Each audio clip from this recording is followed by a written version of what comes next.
welcome to the show. On this episode, Tom Hogarty, Principal Product Manager for Adobe Lightroom, joins us to discuss the latest version of the popular photography software. And yes, we have a copy of Lightroom 4 to give away, so stay tuned. You're listening to PhotoNetCast number 74.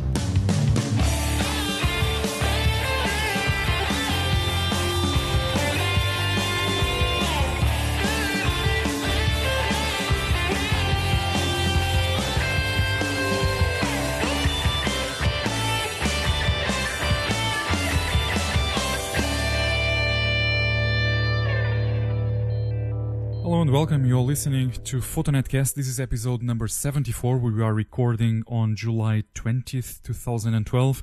Today we are going to talk about Lightroom. So on last episode we talked a lot about... Dave just fell down again. I used the wrong mouse and clicked the wrong place on the blasted screen. Hang on, let me get back in again. Things were going so well. Yep, they were. Right, here we are.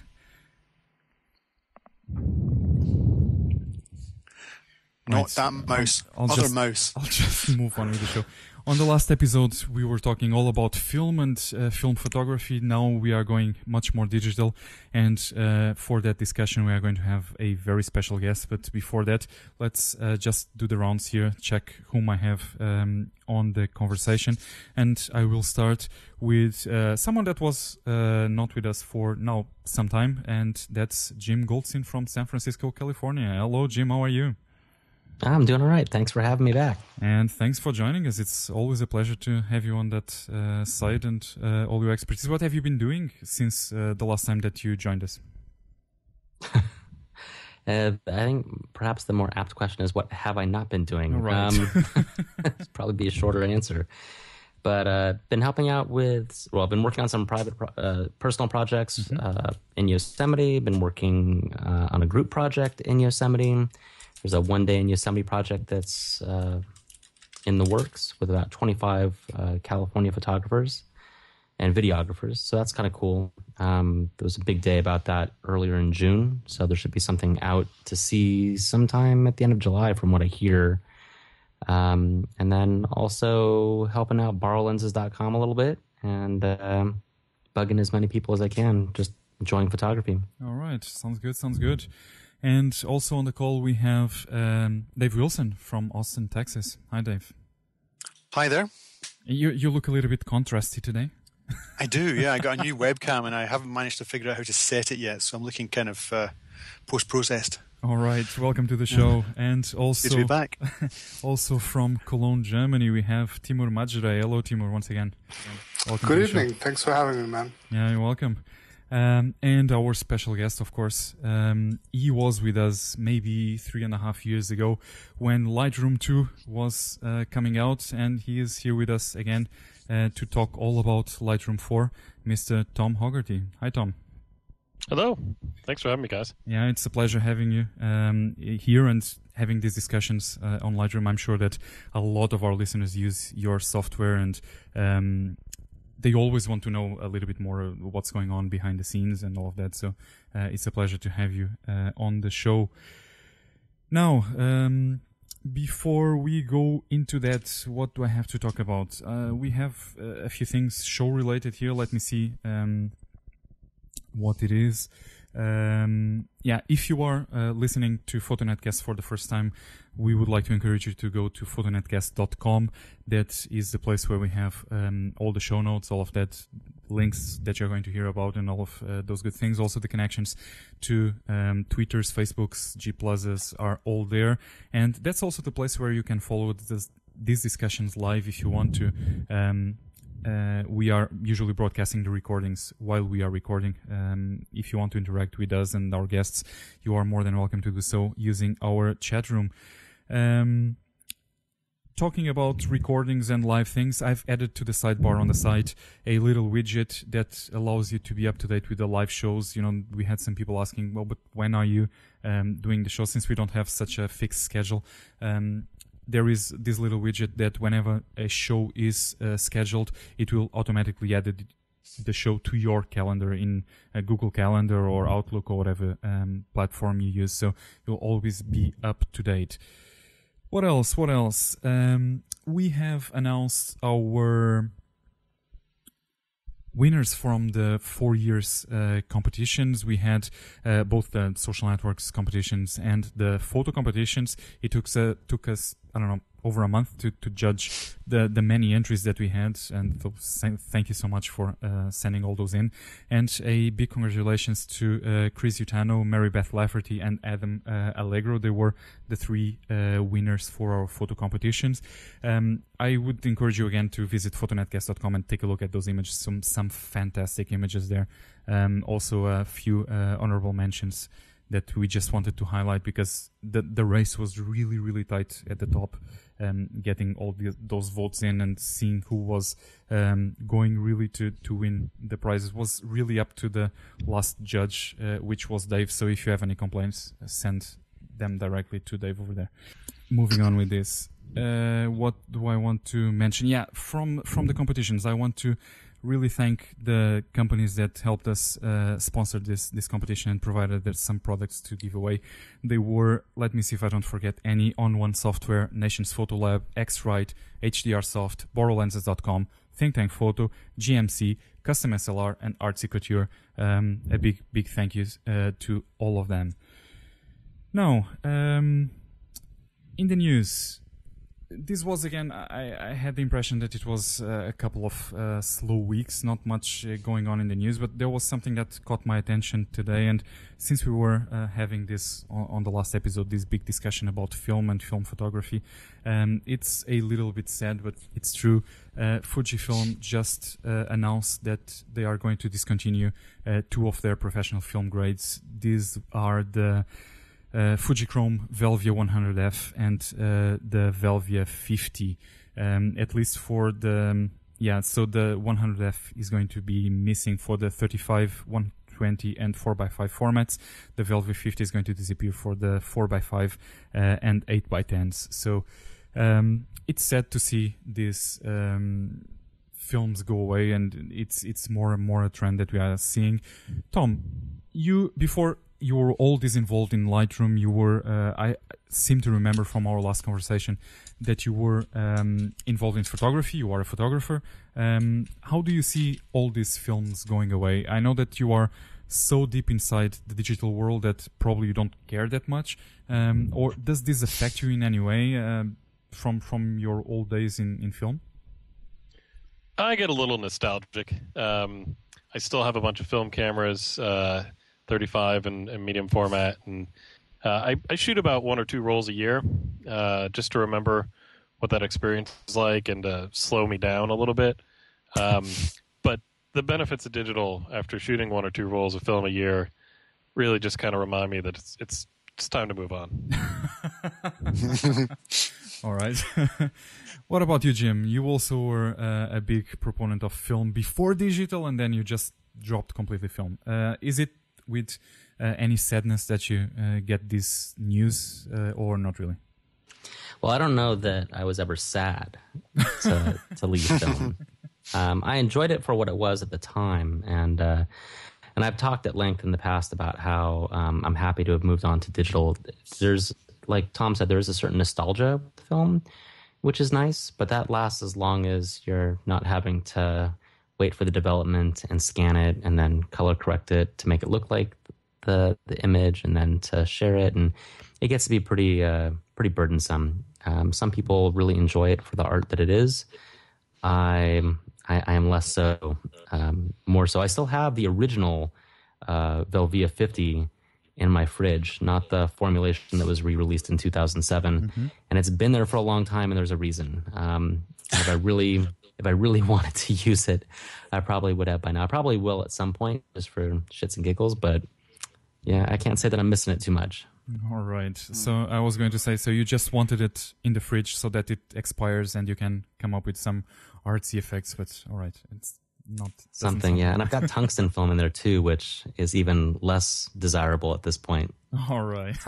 I see Tom chuckling. It's like a flip of a setting at this point. No need. I know, reaching for that ISO dial on the film camera, like, crap. Yeah. Exactly. Or even worse, looking to see the preview. Yeah. Where's the white balance? Yes. All right. So I saw a lot of Fujichrome in my youth, but I loved the film then. But nowadays, no moving back. I would not give up my digital for anything.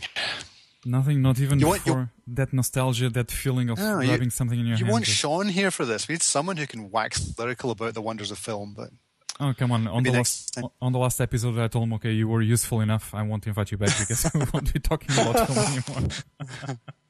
No, Sean, if you're listening, no. You will be back. All right, moving on. This was, I think, the only news that I wanted to mention. It's time to probably go and discuss what we are here for and discuss Lightroom.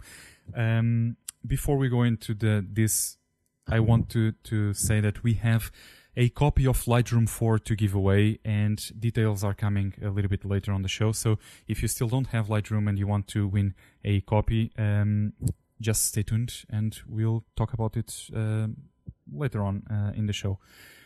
Tom, Lightroom 4.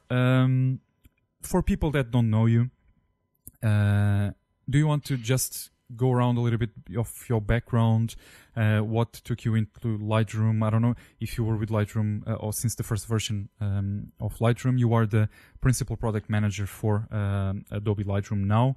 Do you want to just give us a little bit of your history and how you have been following Lightroom since you joined the product?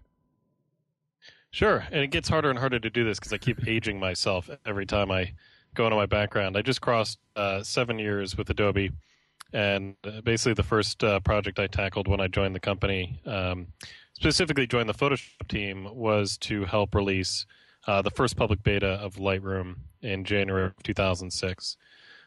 So I'm on the product management team. That's effectively marketing. We kind of decide what's going to go in the next version, how much we're going to charge, working with the engineers to kind of define how the features get created. So it's a fantastic experience for me. Prior to joining Adobe, I'd worked in the commercial photography industry in New York, a small company helping photographers transition from film to digital. They were, this is 2001, 2002. There was a lot of issues back then. Mm-hmm. I don't know if you remember, but you're looking at a Kodak DCS Pro back maybe, and maybe the Kodak 14N, and then you had a slew of software tools you needed to utilize just to get maybe a contact sheet to your customer. So the pain back then was so palpable. I was pretty excited to be able to work on a product that was going to solve all those problems. All right, yeah. So do you want to give us a little bit an overview what's new in Lightroom 4, what has changed since the previous version and all of this? Just highlight a few of the features that you think are important and game-changing in this version of Lightroom. Sure. Some of the changes are just catch-up. When we released that first version of Lightroom in 2006, the industry presented us with the feature list that they needed in version 1. And we're still working on that list. We're on version 4 now. So, we kind of break up the application into 3 general areas. You can organize images, you can manage them, you can edit your images, processing, or you can kind of share or output your images. And so what we try and do is keep raising the bar in each of those areas every version. On the organizational side, we did much better support for video formats. It's just not acceptable to have 2 applications to deal with video and still. They need to be all in one solution. Even your phone can manage video and still in the same organizational tool. We also helped photographers organize by location. So you've got a live view of Google Maps directly within Lightroom, and you can tag your images. There's a couple ways of doing that. So that's, I think, a big benefit, especially as all these new cameras come out with the ability to geotag automatically. It's not something I want to do manually, but when it happens automatically by the camera or by my phone, it's very handy. On the sharing side, we added this big book module, which I think is doing really well. Photo books are kind of one of those key things that photographers want to share, and what we try to do is make it very simple. We're not recreating InDesign.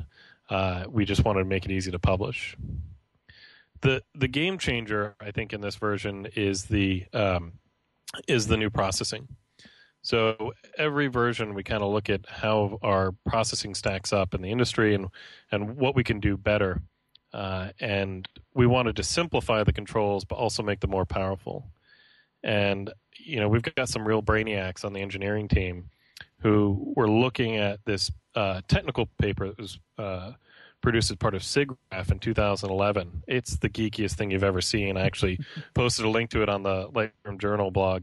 And they basically transformed that into a feature where you can resolve a really high contrast image with very pleasing shadow detail and highlight detail while still having smooth transitions.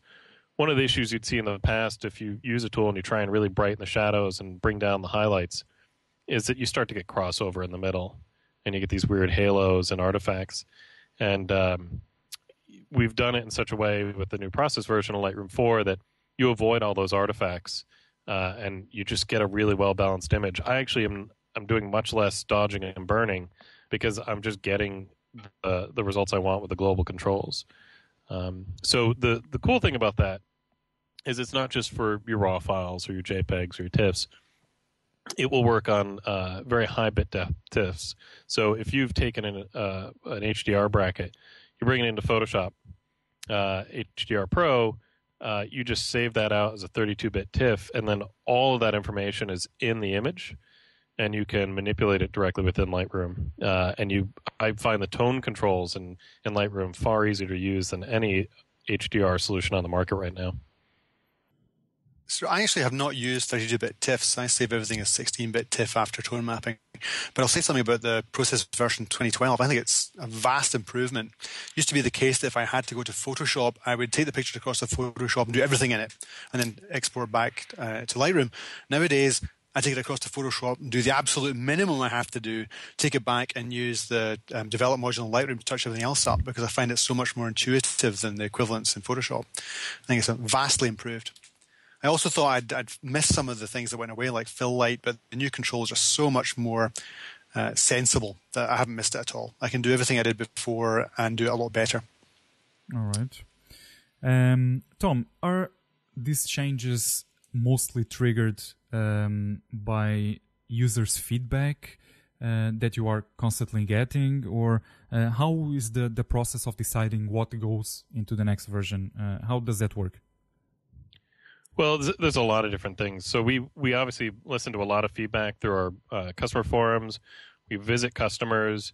We do surveys to our customers and go visit them. So customer input is has a huge impact on what we do in the next version. Another factor is competitive trends. We look at what other solutions in the market are doing. I think one of the things that makes Adobe so much fun to work as a company to work for is that a lot of the input actually comes from the team itself. So we do have all these brainiacs who are photographers and engineers, and they can look at the landscape of research, and we have tight relationships with Stanford and MIT and other schools, and they can see where imaging research is going, and they can think about how they can turn that into a feature. So that's one of those areas that was one of the things that influenced the new processing is we have a really good relationship with the imaging science community, and we can see these things kind of coming down the pipeline. The other thing is, what kind of forced us to rethink those controls is actually our mobile team. So we have a new product called Adobe Revel, Revel, and it's a mobile solution for iPad and iPhone at this point.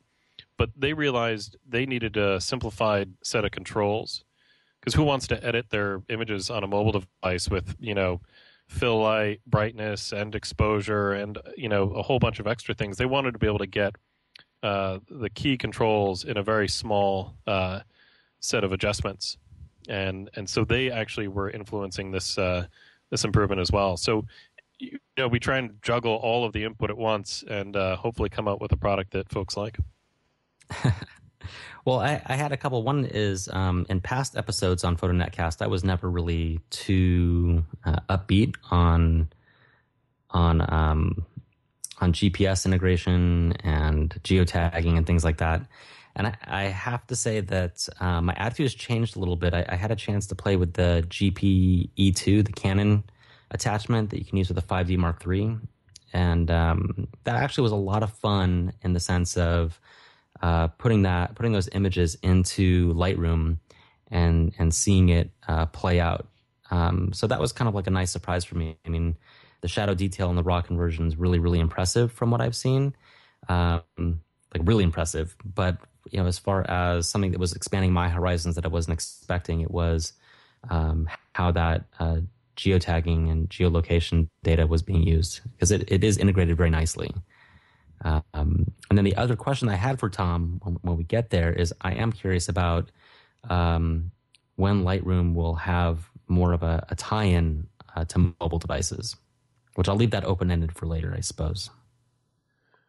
All right, I'll let me get to that in a second, but let me give you the hidden gem of the GPS solution, the map in Lightroom 4. Because I think a lot of people say, well, I don't really care to look at my images on a map. But when you've done that workflow that you've done where the images are tagged with the GPS coordinates, Lightroom will automatically convert them to text. So we'll give you the city, state, and country. So if you've tagged images or had them tagged in the camera, you don't have to go to the map module. You can actually text search on those locations, which I think is a huge win for those of us who just want to quick type in a quick text search on, like, say, San Francisco. All right, let's get to the mobile tie-in. I don't know if you noticed in Lightroom 4.1, we continue to push our connection to that Revel solution, which is our mobile offering for digital imaging. We're taking baby steps. Revel is not quite robust enough to satisfy an advanced photographer's needs. It's really just targeted at your average consumer who's got a point and shoot. But they are maturing, and they're maturing with the platform. So we're going to keep focusing on that platform as a way to get your images to mobile devices. Also, we've made Lightroom extensible enough where you could actually have a third party integrate into Lightroom and have it connect to mobile devices. There was a recent announcement from a company called Mosaic Archive. Well, they'll give you a portable representation of your catalog on any mobile device, which I think is pretty impressive. I think the holy grail for me, and that would be an iPad solution that would let me use the iPad and mirror it back to my main PC when I got home. I was off traveling for the last couple of weeks and decided to try and do my photography with the iPad exclusively, and it worked okay, but I didn't have the ability I'd like to sort and edit and delete through some Lightroom type interface and then come back and sync it with my catalog at home. So there's a solution called Photosmith. I tried it. That problem. Yeah. There's one showstopper for me, and that's the fact that Apple will not allow third-party apps to delete pictures. So I found I ended up having to go back into the Photos app and delete my duds one by one. So you import 200 pictures, you delete 150 of them manually, which was awkward. Yeah, and that's, again, we're all kind of chafing at the limitations of the platform at this point for those of us who are serious about photography. And it'll mature. Yep. Fingers crossed. Yeah. We were talking about big changes and even the processing.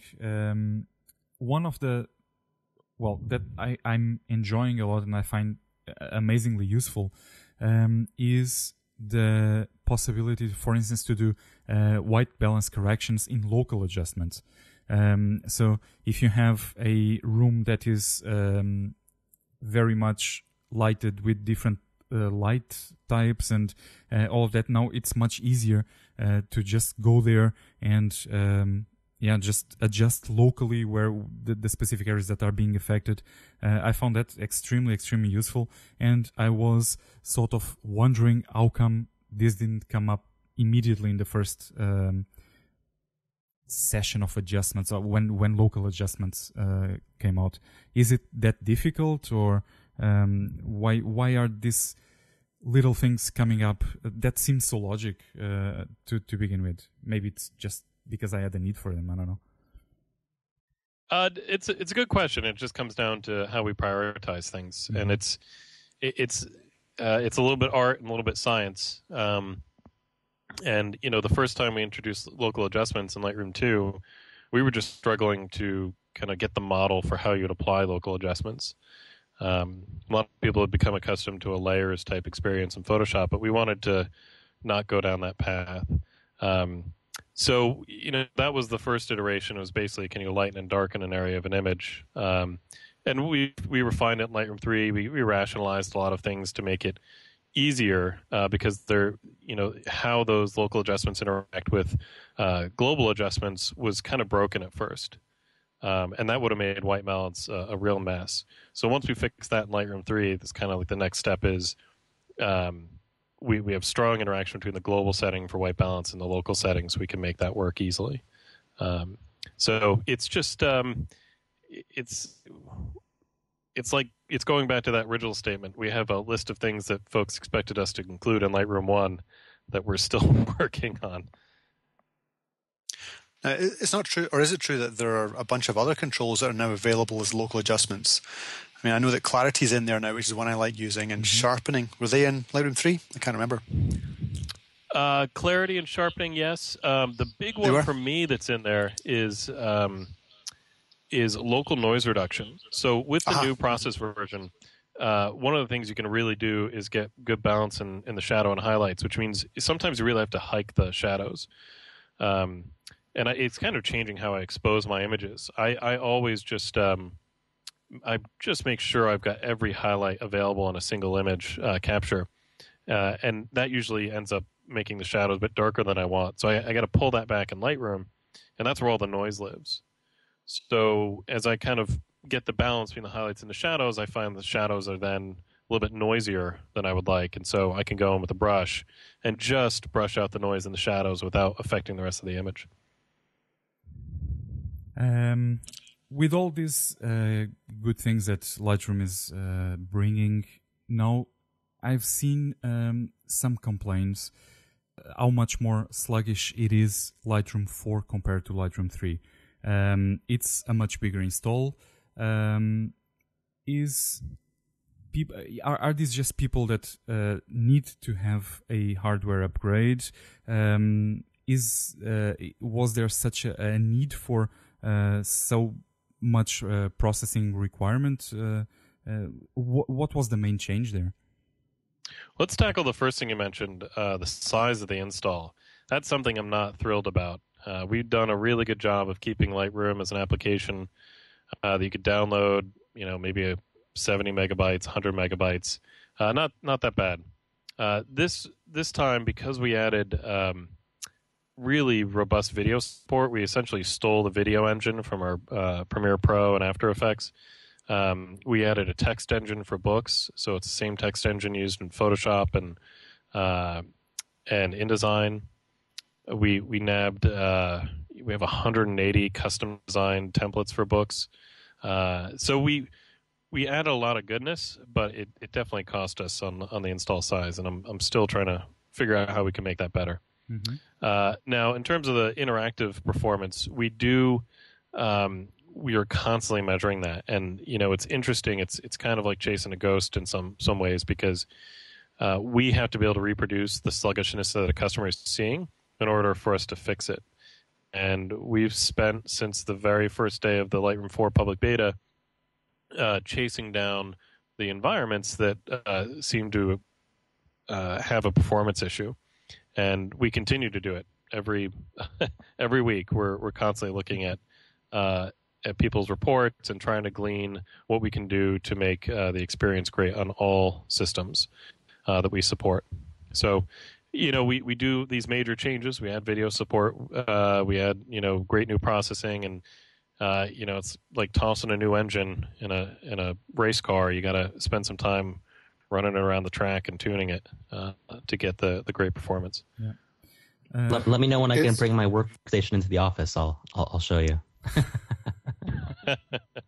Well, I solved my performance problems by throwing another 4 gigs of RAM in my machine, and when I doubled the RAM, it flies. I'm happy with it. Funny enough, I seem to be the only one from all the people I know who use Lightroom who doesn't have any problems at all since I've upgraded. And my machines are actually quite old, so I'm I'm all okay with it. I don't know what happened or what the reason is for that, but it works better than that's the version real 3. challenge for us. Yeah, that is the real challenge. Some people with brand new hardware have a worse experience than those with 4-year-old hardware.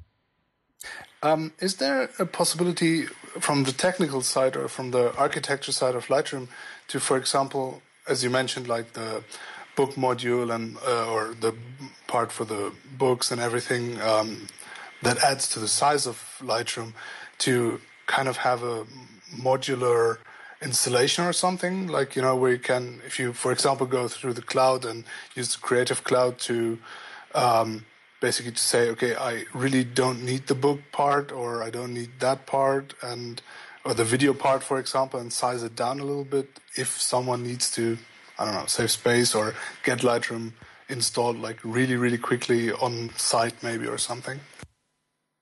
We definitely have the technology to tackle some of those issues. It's a balance between, the customer experience of a moderately long download time versus exploring the application and then realizing, oh, I have to download something else. Oh, I have to download yet a new thing, or install yet a new thing. And those of us who have worked with Adobe installers for a while, that's a not my favorite experience. So it's something we are definitely discussing, particularly for some of the things that may not be used by every customer. Are you finding that many people are complaining about the size? I mean, I'd have thought these days with the price of storage plummeting, size is not going to be as much of an issue as it used to be. Or am I wrong? The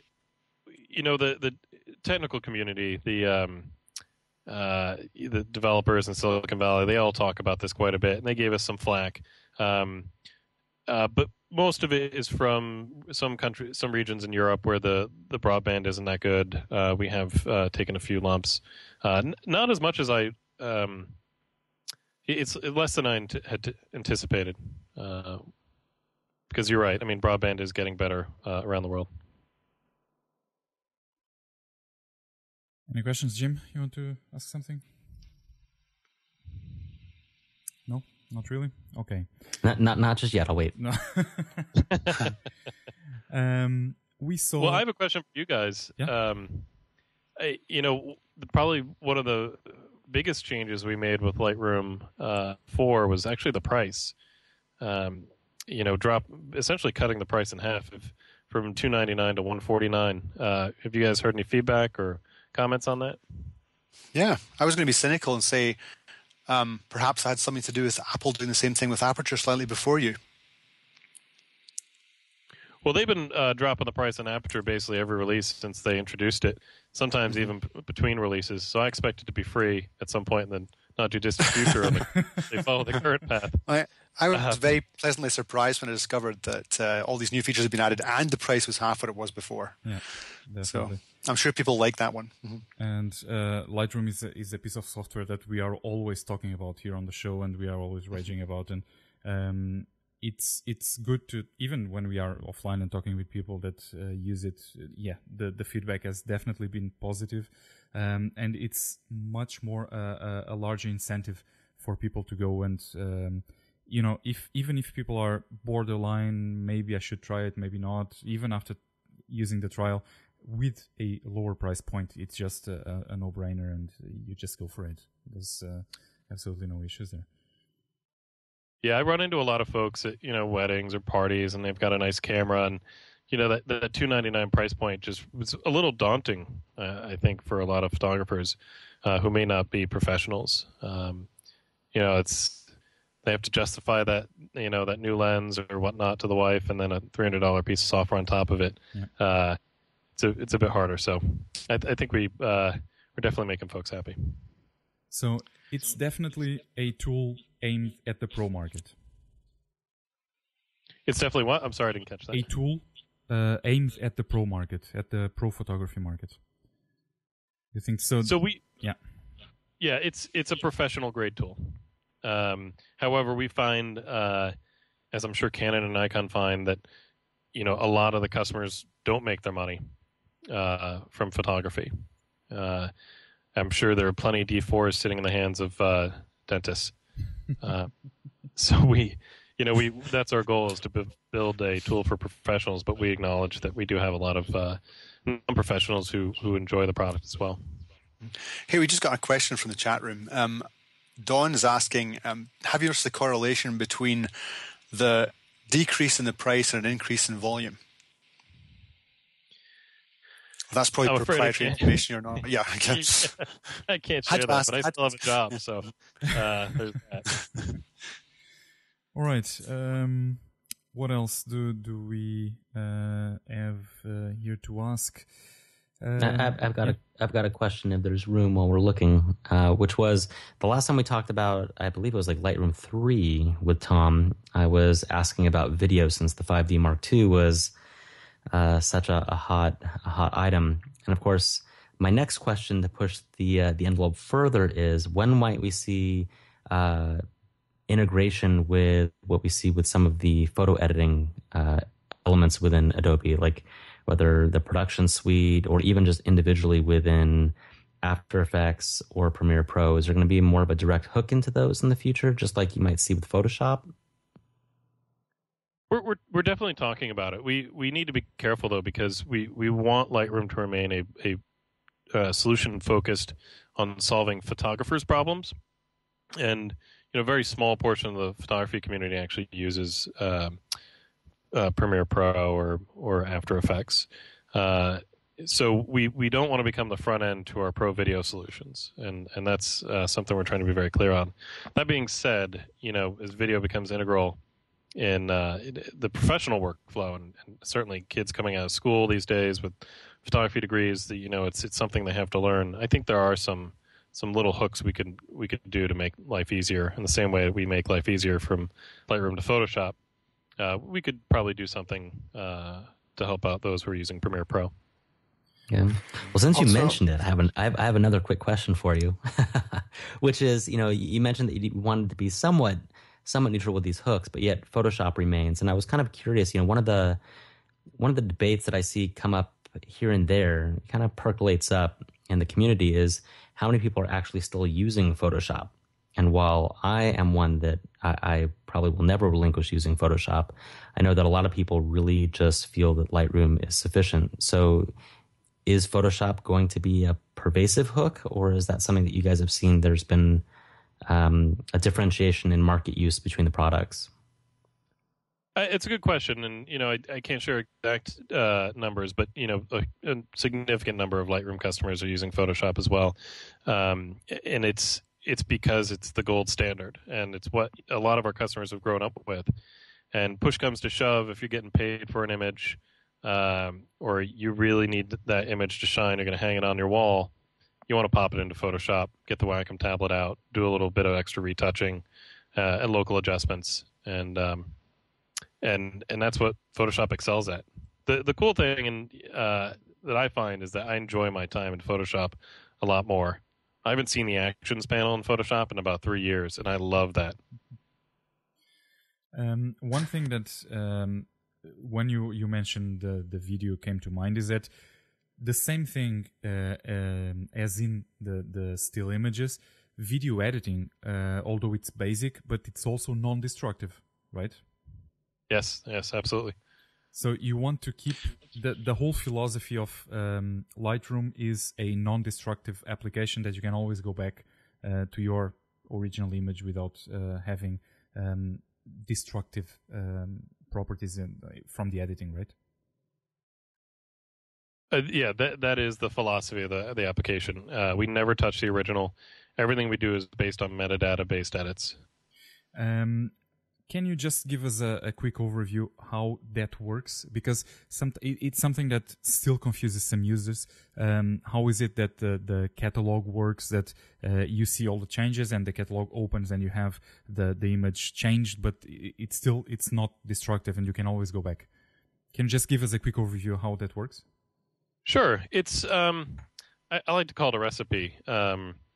So basically every adjustment that you make, let's say exposure or shadows or highlights or noise reduction or lens correction, all that is a recipe that's stored as text. And every time an application like Lightroom will see your image, it will say, wait a second, it's got a recipe associated with it, and it will just apply that recipe in real time and show you the end result.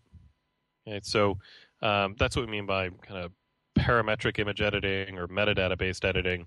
Everything happens on the fly. When you want to actually commit it, you have to create a separate file, and we try and do that on the fly. Whether you need a JPEG to go up to Facebook or you want to make a print, then we commit those that recipe and create a new file for that specific purpose.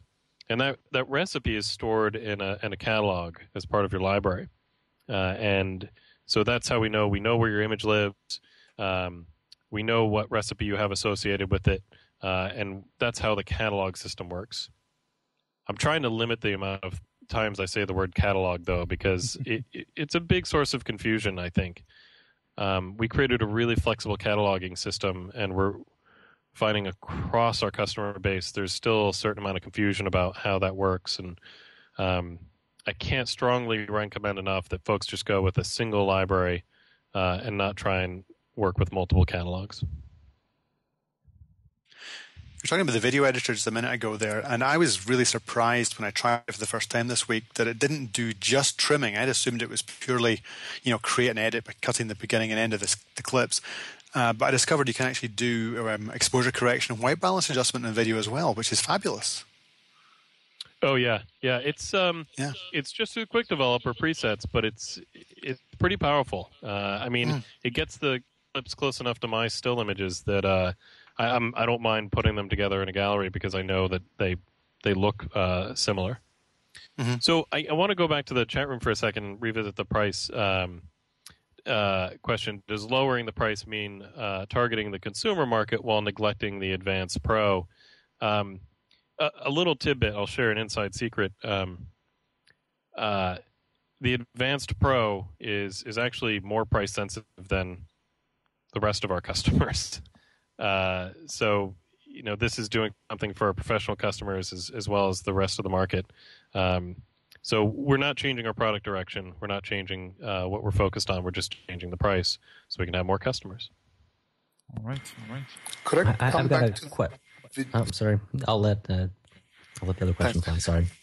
To come back to the video part just quickly, would there be any possibility to, for example, have a update where like the functionality of Adobe Prelude would be kind of like fully integrated into Lightroom? So when I have my import of like all the videos and photos, I really have just like Lightroom to do all the preparations I need for everything and then go on to the next applications that I need, for example, Premiere, Photoshop, etc. No. Okay. And quick, concise. Internally, we got that exact same question from our video team. But as I mentioned before, we want to be really careful because if we start addressing the professional video workflows, we're going to kind of tear the application in half between requests from professional videographers and photographers. Because the professional video workflow is a very, very specific and demanding challenge. And I think the Adobe digital video team is doing a great job addressing it. They just don't look as pretty as Lightroom. It works perfectly fine, and I love like all the new applications and all the updates. It would be just nice to have, at least from my point of view, to have it like most of it in one application. So. True. Right, Jim. Something? Yeah, I got a question on dreaded Apple. What's the timeline for Retina display support? Well, we're working on it. We deal with these things as they come, and we've got a bunch of Retina laptops floating around, and developers are looking at it. The quality engineers are testing. So I don't have a timeline yet because they're still scoping. We have to wait in line for our laptops just like everyone else. So we are. I don't know if you saw the announcement, but clearly Photoshop is heading down the path. They were on the stage with that announcement. So we're tackling it, and I'll as soon as I have a timeline or something I can share that I'm really confident in, I'll let you know. So we talked about performance a while back, and I just realized there's one thing I meant to ask that I forgot. I read a post, I think maybe you made, in fact, talking about changes to the DNG format that were supposed to enhance performance significantly. Do you want to tell us a bit more about that? Oh, yeah, this is great. There are a couple of DNG things I can talk about. I could talk for another hour. Trust me. So we did a couple of things. One of the things we did that's not format related, it's just a little tidbit that we wanted to do to make the images load faster, is we took essentially the little bit of information that we would store in the camera raw cache once you viewed an image, and we put it in the DNG file.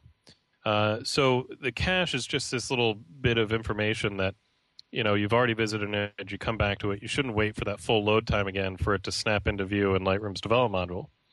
Well, that cache has a limit to it, so it can be expensive.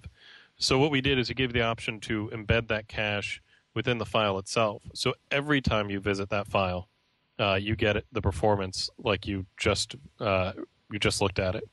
And I think some of the tests our engineers did internally showed that when you're looking at a DNG file you haven't looked at before, and it has that little bit of goodness, what we call the fast load data, it loads 8 times faster than DNG that doesn't have that information. So does that markedly increase the size of the file? No, maybe 100, 200K, relatively small. Oh, okay. I mean, could be. I mean, it does scale across the size of your library, obviously, but for me, it's worth it. The other things we put the format. Sorry, go ahead, Jim. Okay. Don't want to cut you off. No. Go, keep going. A couple of the big things we did with the DNG file format. One is we offer the ability to have a lossy compressed version of a RAW file. So this is a scary thing to talk about when we talk about RAW files. But, folks were wanting a more portable version of their RAW files that they could toss around to friends or clients. And what you can now do is basically just say compress it with lossy compression. And let's say you've got a 70 full resolution RAW file. It's about it's about 24 megabytes. And if you use this lossy compression, it's the same resolution, but about 6 megabytes. So a quarter of the original file size. So that's pretty easy to flip over email. And it's obviously significantly better than, let's say, an SRAW. What is an SRAW? Is a quarter the resolution, half the file size.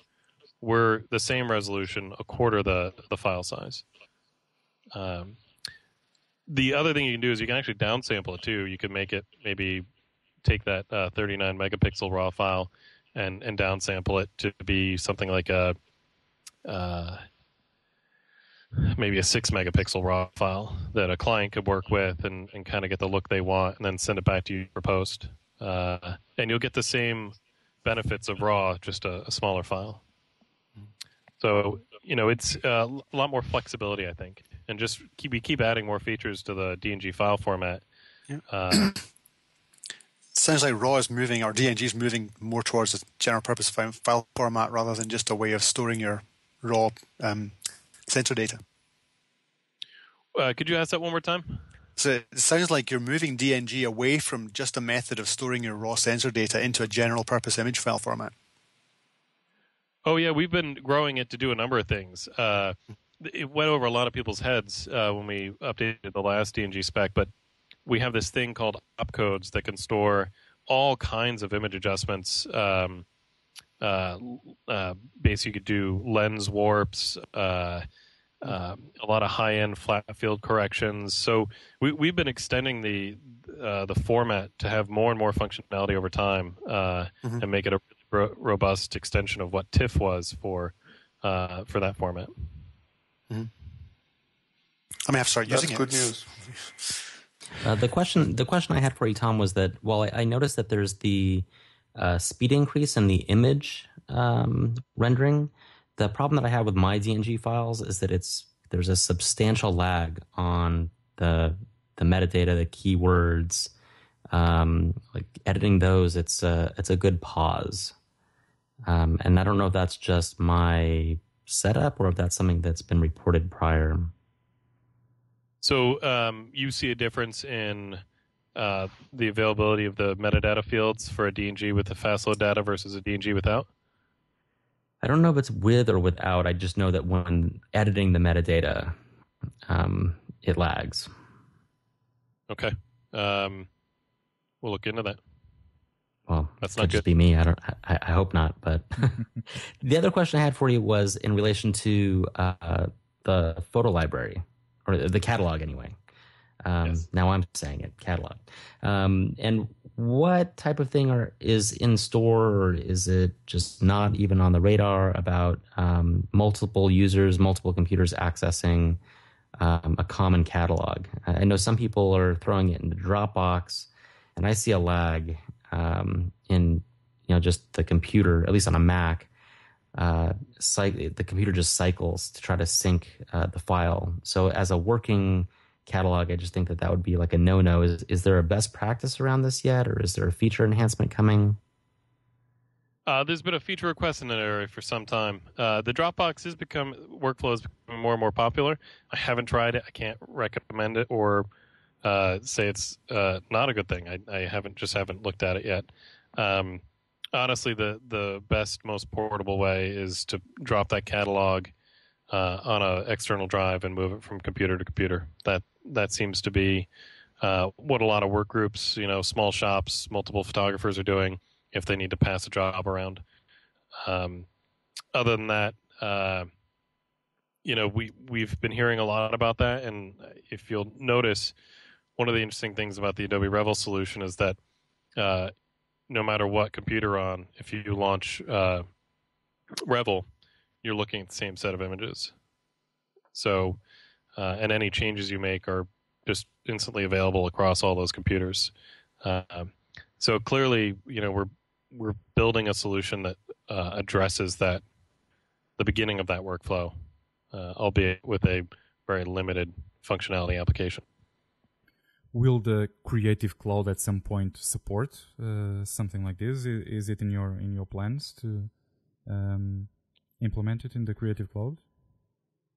Well, let's be clear. We have two different internet-based or cloud-based solutions. We have the Creative Cloud membership, which you can get a copy of Lightroom for if you're paying us $29 a month. And that's really kind of a value bundle.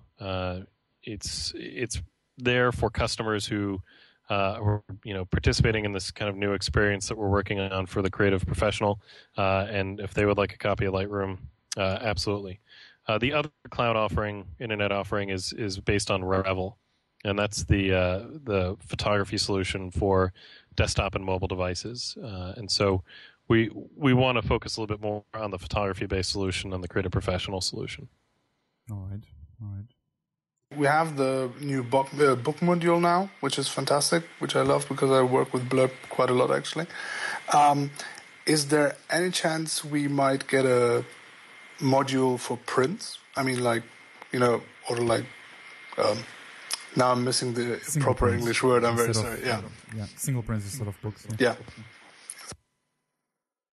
There is the entire module dedicated to just printing a single image.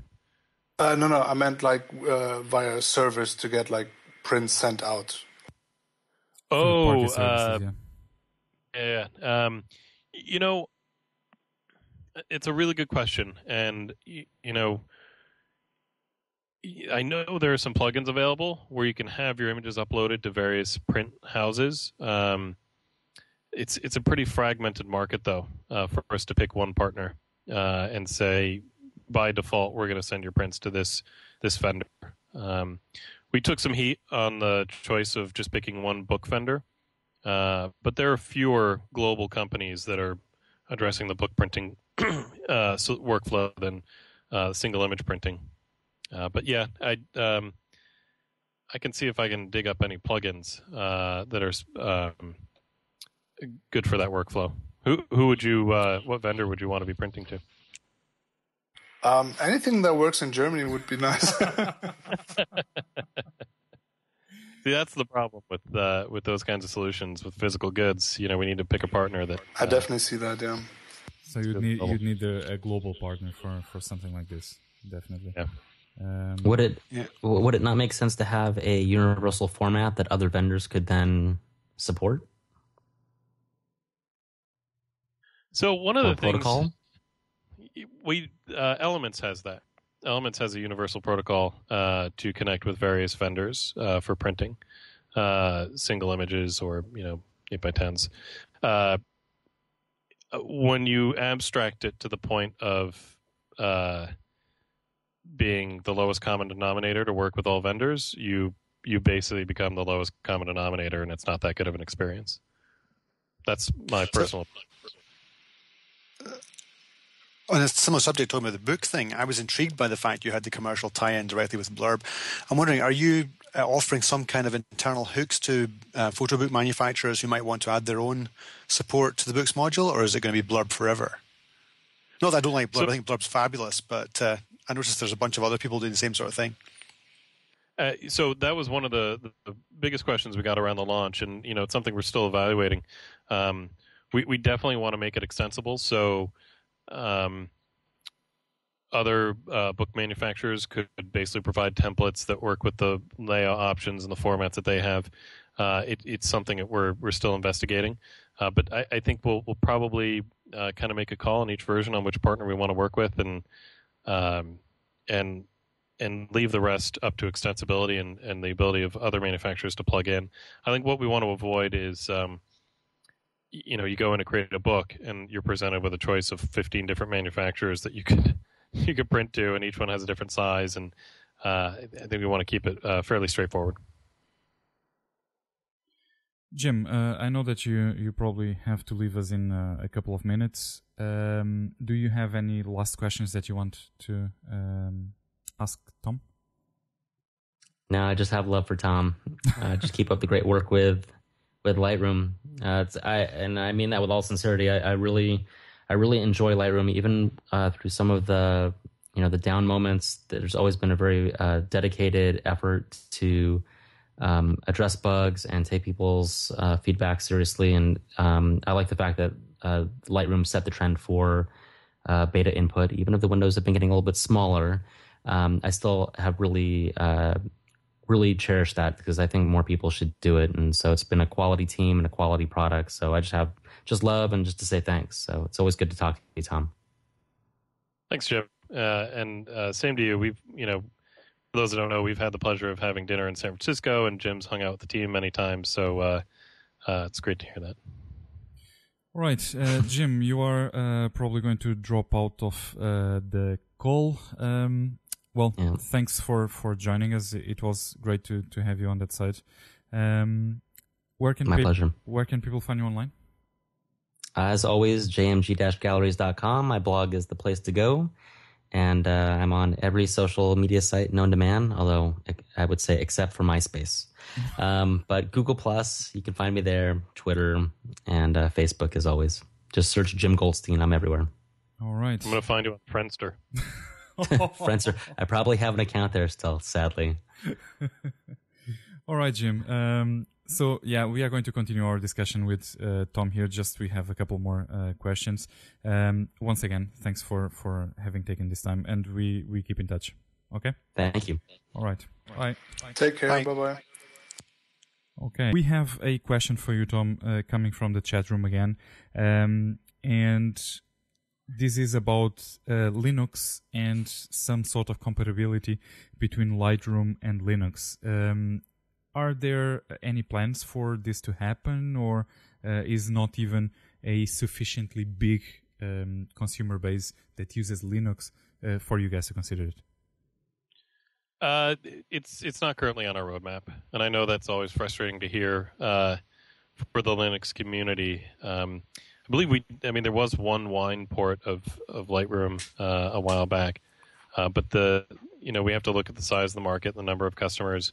And if you consider the fact that we just dropped XP support in Lightroom 4, we have resource constraints that force us to make some pretty drastic decisions. So it's not currently on our plan. Does it run on a VM? I don't know. I bet it would. You think? I don't know. Have to get one of our Linux guys at work to try it. Well, the comment also mentions, or at least a Windows version that would run on Linux. So I'm not sure if there is a comment about some virtualization there or something like that. Right, we have a couple of listener questions that we can actually tackle more or less now. There should be quick ones. There's always some, and this is a question coming from Laura, there's always some delay between camera releases and support in Lightroom. Do camera brands change the RAW file so much from one camera to the other? I know that we had a very similar question on the first time that you were here on PhotoNetCast, but just quickly, if you can give your reply to Laura. So yes, the formats do change with each model of camera that's released. It's kind of like a book publisher deciding with every title that, you know what, they're going to put the index in the middle of the book on this title, and they're going to put the table of contents at the end, and they're going to put chapter 3 first, and then chapter 9. It's all really quite silly, and that's why we've created the DNG file format. You don't see any Pentax customers complaining about support in Lightroom. They just buy the camera, pops out a DNG, and they're good to go with any version of Lightroom.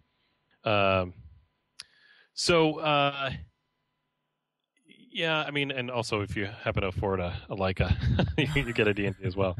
But we have been, trying to improve our responsiveness. It is one of the key metrics we kind of hold ourselves accountable to, and that's how quickly we get RAW support out to the market.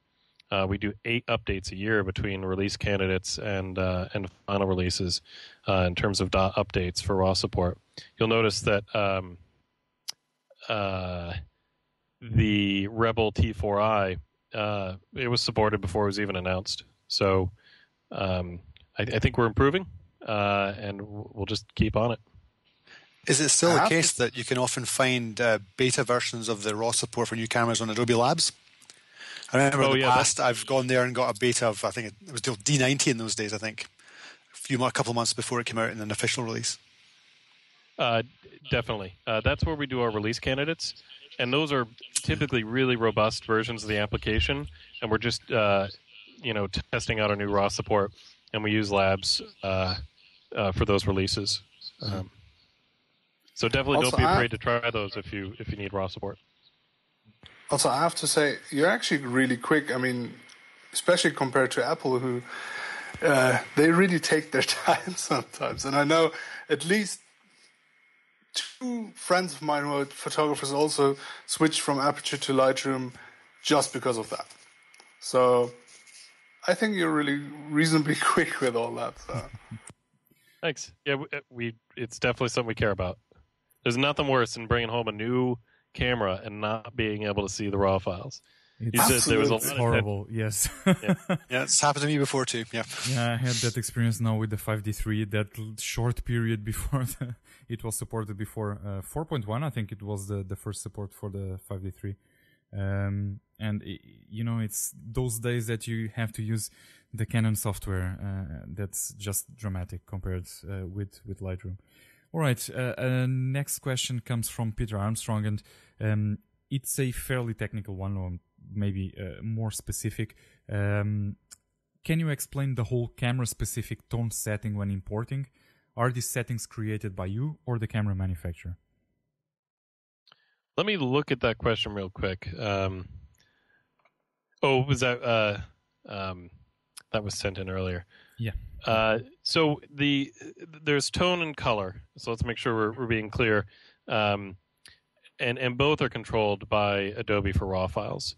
So when you take a black and white negative to, let's say, 10 different custom print labs and ask for an 8x10, you're going to get 10 different interpretations of that negative.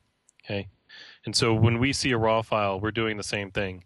You're going to get 10 different interpretations of a RAW file from 10 different software manufacturers. And our goal has always been to provide a very neutral negative starting point. So almost like a contact print that you can then kind of articulate your vision on. So that's really in terms of the color. We don't add a lot of saturation. We don't add a lot of contrast. We're very light on the sharpening, which some software solutions will just really crank the sharpening up by default. And then the tonal values, kind of the brightness and the contrast, that tends to match pretty much spot on with what you would see on the back of the camera.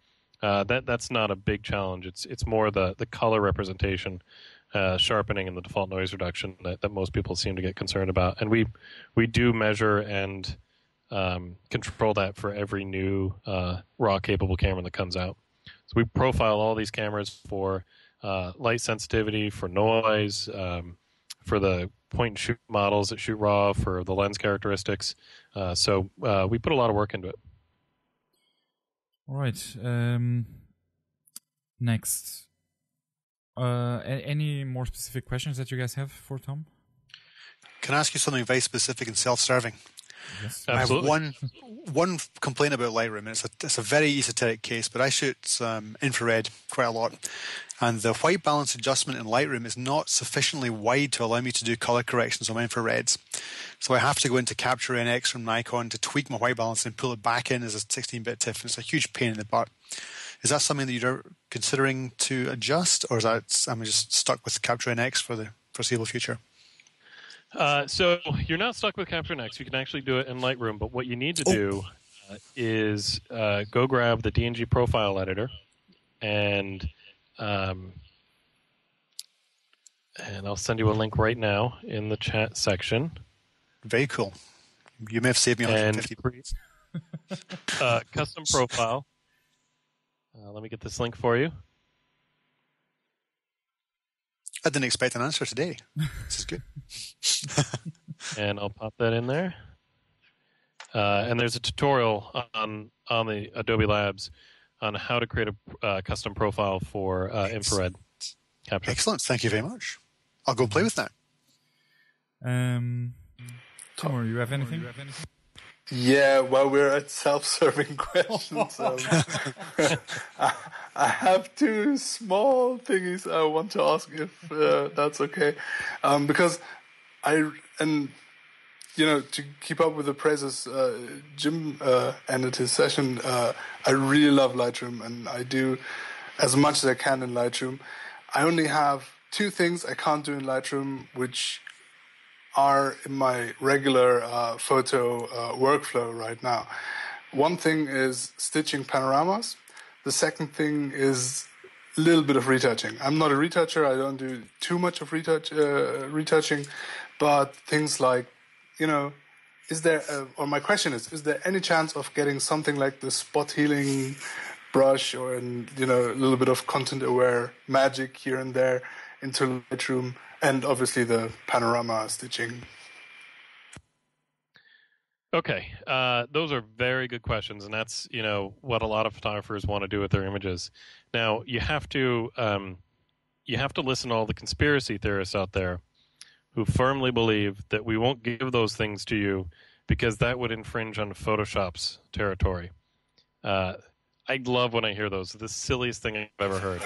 Fantastic. We actually we have access to all this technology. It's just the big challenge for us is making it work elegantly in this non-destructive environment without performance issues. And so, it's kind of the hardware is maturing at the same time as our ability to kind of tackle these problems in a non-destructive manner. So, those are two of the most requested features. I mean, I would just love to be able to stitch a RAW file and have a raw panorama. That would be wild. Because now you take all your RAWs, and then you got to stitch a panorama, and it's baked. You're done. Mm-hmm. It's a well-done steak, and you want that medium rare. So, good feature requests. Be nice. Tell you what, the other thing that I would like, again, not that I'm unhappy, is the fact that the spot healing tool is always circular.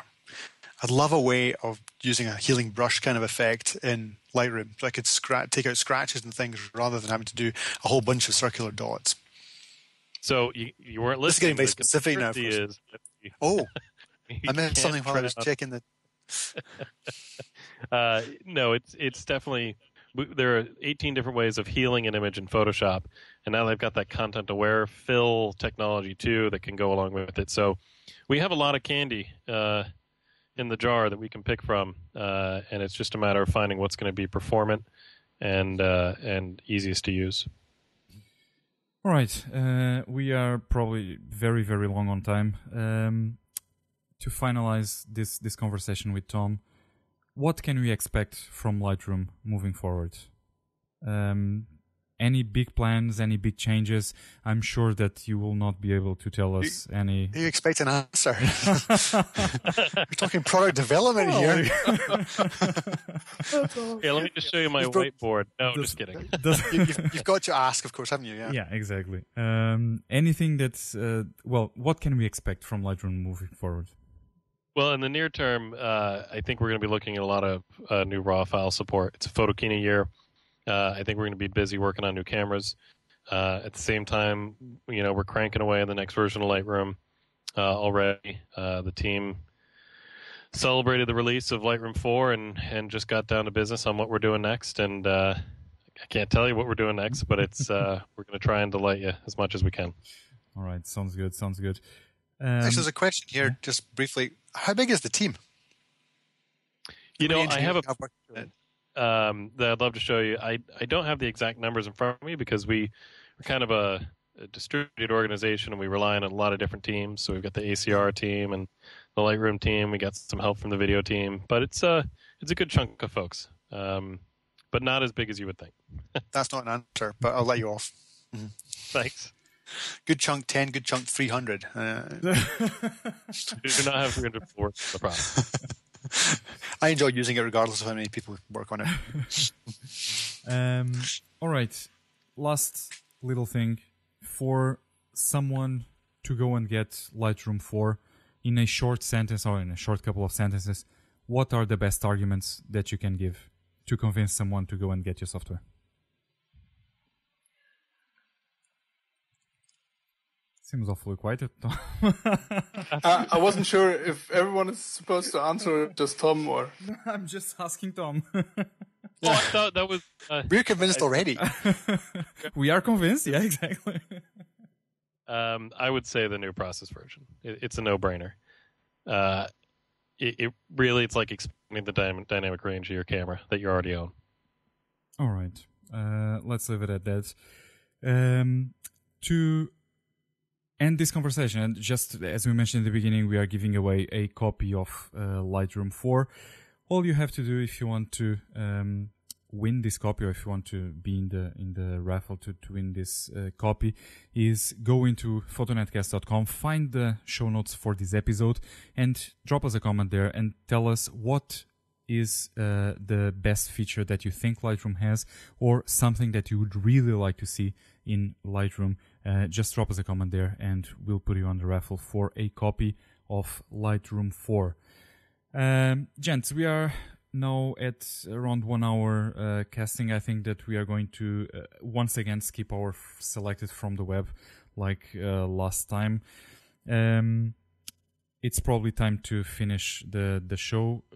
Anyone has any questions or last thoughts for Tom?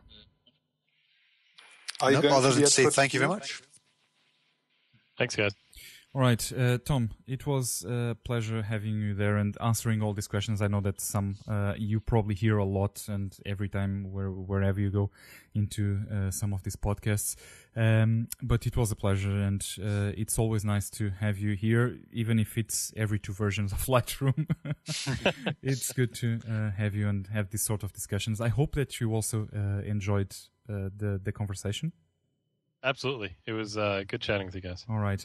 Where can people find you online? I ask always the same thing to everyone.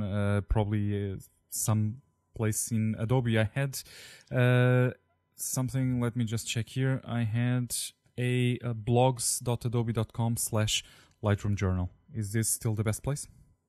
Yep, that's a great place. And you can catch me on Twitter at LR_Tom. I'm on Facebook and Google+, varying amounts. All right. Once again, thanks for having joined. Let me just say goodbye also to my co-hosts, and I will start with Timur Majere. Yeah, it's now two and a half in the morning. So yep, that's the effort. Thanks for having joined, Timur. Thank you very much for having me. Thanks, Tom. It was wonderful. Dave, have a good day, good evening. Right. Thank you very much. Where can people find you online, Timo? As always, iSoul.de. There you should find all the links to Twitter, Facebook, Google+, etc. All right. And Mr. Dave Wilson, again, it was nice to have you on. It was great to be here. It's always good to be in an episode where I get an answer to a specific question that's been bugging me for months. So thanks, and thanks, Tom. Yeah. Where can people find you online? You can find me, as usual, at davewilsonphotography.com, and all the unintelligible Google Plus links and things are there. All right. If you have any questions for us that we might want to try to answer on the show, as always, you can go to PhotoNetCast.com and use that contact form there. If you want to use our email, the address is PhotoNetCast@PhotoNetCast.com. Once again, to get yourself in the queue for a copy of Lightroom 4, all you have to do is visit our site and drop us a comment with what you think are or is the best feature of Lightroom 4, or what would you really, really like to see in a upcoming version of the software. I think that's all for now. Let me think if I don't have anything else that I want to mention. I don't think so. Don't forget to follow us on Twitter, Facebook, Google+, all of those nice things. And my name is Antonio Marques. You can see some of my work at tzplanet.com. And we'll see you for PhotoNetCast number 75. All right, I'm going to shut off the cast at the moment. To everyone that has been following us live, well, thanks for having joined, and we'll catch you in, let's say, 2-3 weeks on PhotoNetCast number 75.